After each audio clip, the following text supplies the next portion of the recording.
Pat Brown is a criminal profiler and author of The Profiler: My Life Hunting Serial Killers and Psychopaths. Pat, good morning to you.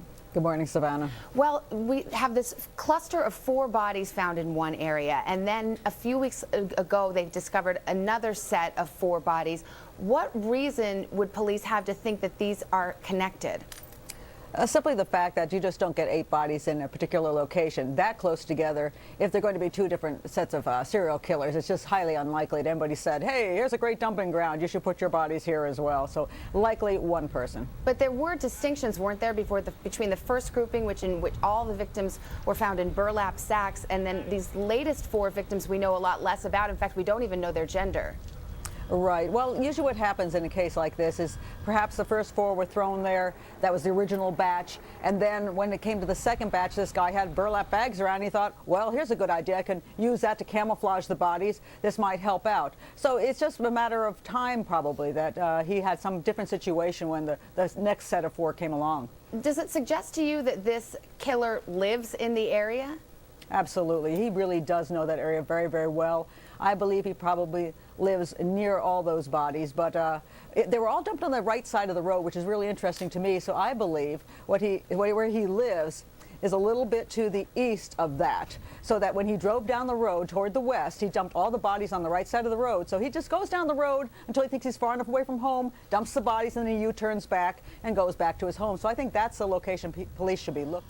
Pat, I think one of the most haunting details of this case is that the killer apparently called the little sister of one of the victims from the victim's cell phone in the days after the attack. What does that tell you about the kind of person we're dealing with here? Well, something probably really got to him about that particular one. He probably was really ticked off at her, so he wanted to get back at the family. But I'll have to say this. I think they're really overblowing this connection to law enforcement. The reason he probably made the phone calls from the crowded places was simply that he was there. So I think it's more important as to where he was, who was also on was in Long Island and also had some connections to Manhattan. That would be the really big key to go out to the public so they can help with the tips. I don't think he's being that brilliant. I mean, he does do pretty well hiding the bodies, and he could be watching something like Dexter or watching CSI and getting his ideas from there. I don't think he has to be law enforcement. I think we shouldn't jump to that conclusion and throw out all the other tips that have nothing to do with law enforcement. Well, whether or not he is law enforcement, which you say if people focus too much on that aspect, it might throw investigators off the track and they'll ignore good tips. What can police do in a situation like this when several of these bodies have been missing for years?